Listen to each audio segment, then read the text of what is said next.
भोजन में महान ईश्वरीय शक्ति का प्रवेश कीजिए, अर्थात शुद्ध आहार ग्रहण करने से अंत कारण की शुद्धि होती है और अंत शुद्धि से स्मृति रूप ध्यान निश्चल हो जाता है और निश्चल ध्यान की सिद्धि से जप यज्ञ सिद्ध होता है।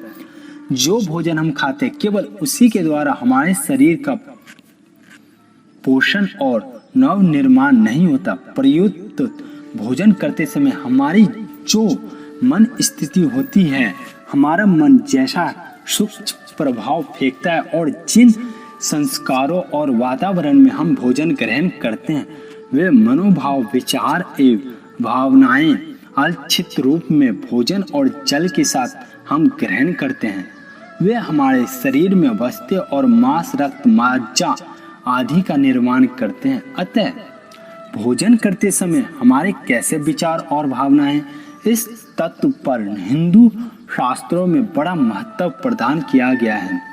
भोजन करते समय आंतरिक मन स्थिति की स्वच्छ आवश्यकता मनाई गई है। जैसे अच्छी बुरी हमारी मन स्थिति होगी उसका वैसा ही प्रभाव हमारे शरीर पर पड़ेगा। स्मरण रखिए, उत्तम से उत्तम भोजन दूषित मन स्थिति से विकार और विस्मय हो सकता है। क्रोध, उद्वेग, चिंता, चिड़चिड़ापन, आवेश आदि की उद्गी मन स्थितियों में किया गया है। भोजन विषाला हो जाता है, पुष्ट करने के स्थान पर उल्टा शरीर को हानि पहुंचाता है और पाचन क्रिया को विकार में कर देता है। क्रोध की स्थिति का भोजन ना ठीक तरह चबाया जाता है और ना उचित रीति से पचता है। इसी प्रकार चिंतित मन स्थिति का भोजन नसों में घाव उत्पन्न कर देता है। हमारी कोमल पाचन नालिकाएं शीतली हो जाती है। इसके विपरीत मुद्रा एवं शांत मनोअवस्था में खाया हुआ अन्न, हास्य तथा प्रसन्नता के वातावरण में लिया हुआ भोजन शरीर और मन के स्वास्थ्य पर जादू जैसा गुणकारी प्रभाव डालता है।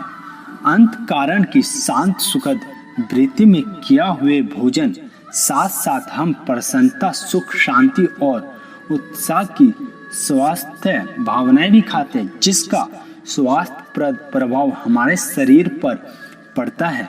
आनंद एवं ईश्वरीय गुण है। कलेश, चिंता, उद्वेग असुरी प्रवृत्तियां हैं। इन दोनों प्रकार की चित्तवृत्तियों के अनुसार ही हमारी दैनिक भोजन देवी या असुरी गुणों से युक्त बनता है। क्या आपने ध्यान से देखा है कि हंसते हंसते दूध पीने वाला प्रशांत निर्दोष शिशु किस सरलता से साधारण सा दूध और मामूली अन्न खा पचाकर कैसे मोटा, ताजा, सुडौल, सात्विक और निर्विकार बनता जाता है। उसके मुखमंडल पर सरलता खेलती है। उसी प्रकार निर्दोष, शांत, प्रफुल्ल, निर्विकार वृत्ति से आनंद पूर्वक किया हुआ भोजन हमारे शरीर को आनंद, आरोग्य और स्वास्थ्य दे सकते हैं। हमारे जीवन के विकास के साथ साथ हमारे गुप्त मन का भी विकास चलता रहता है और गुप्त मन हमारे शरीर में अज्ञाता रूप से अनेक महत्वपूर्ण प्रतिक्रिया करता है।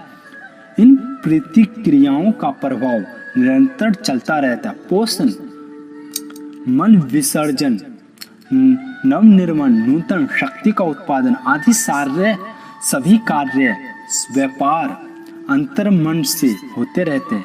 सुंदर स्वास्थ्य के लिए प्रथम आवश्यक तत्व है निर्लप, भाव्य और उत्तम मन स्थिति। भाव्य मन स्थिति के बिना उन्नत स्वास्थ्य प्राप्त नहीं हो सकता।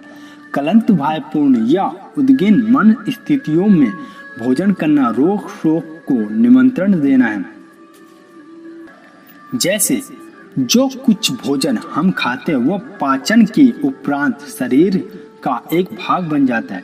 उस भोजन पर जिस प्रकार के सूक्ष्म प्रभाव अंकित होते जाते हैं वे भी हमारे शरीर में बच जाते हैं। लोग खाद्य वस्तुओं की केवल बाहरी सफाई पर ध्यान देते हैं, किंतु वे ये भूल जाते हैं कि बाहरी सफाई पर ध्यान देना जितना आवश्यक है उससे कई अधिक आवश्यक उसकी आंतरिक मतलब अंदर की स्वच्छता पर ध्यान देना है। भारतवर्ष में भोजन की आंतरिक स्वच्छताओं को अधिक महत्व दिया जाता है। हिंदू लोग अपने से नीचा विचारक के लोगों के हाथ का बना हुआ या उनके साथ बैठकर खाना इसलिए नापसंद करते हैं कि उनके गुप्तहीन विचारों से प्रभावित होने से भोजन की पवित्रता जाती रहेगी। विलायत में लोग बाहरी सफाइयों को ही पर्याप्त समझते, वे नहीं जानते कि केवल इतने से ही भोज्य पदार्थ उत्तम गुण वाले नहीं बन जाते। भोजन पर सर्वप्रथम तो बनाने वाले व्यक्ति का बहुत बड़ा प्रभाव पड़ता है। भूखा, लालची, क्रोधी, हिंसा वृत्तियों का युक्त अधिक निम्न जाति या गंदा रसोइया अपने संपर्क से ही भोजन दूषित कर देता है। एक तो वह शरीर या वस्त्रों से स्वच्छ नहीं होता और उसके शरीर या वस्त्रों की अस्वच्छता ही भोजन को दूषित कर देती है। दूसरे, उसकी लालची मनोवृत्ति सुबह भोजन ग्रहण करने की इच्छा निरंतर भोजन पर विषैला प्रभाव डाला करती है।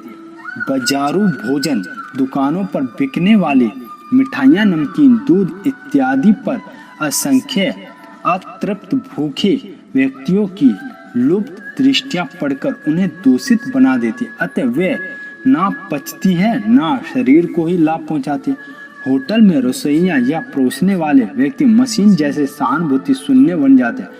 अतः इस बाजारू भोजन से कोई लाभ नहीं।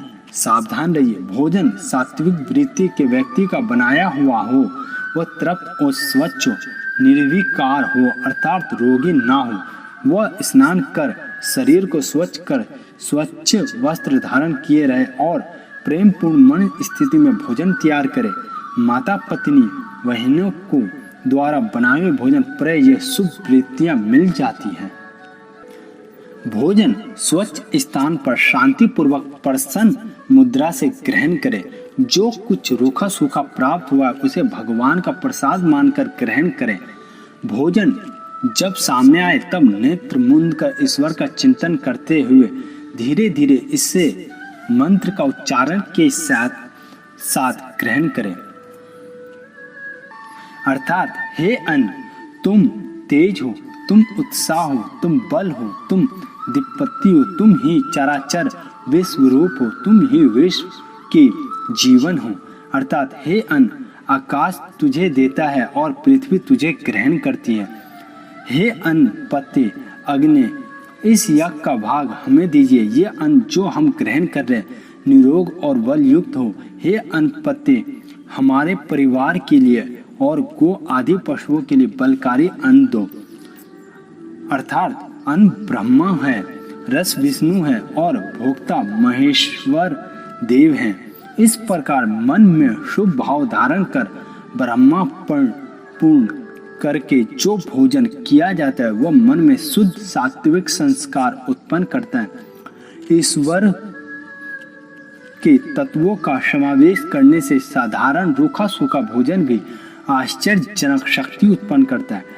ईश्वरीय वातावरण तथा मन में सात्विक मनोभाव रखने से शुद्ध रक्त और पौष्टिक तत्व चरों और पहुंचता रहता है। यदि ईश्वरीय चिंतन के साथ है तो रूखे सूखे भोजन ही सुख और आनंद है और सब कुछ सुख है।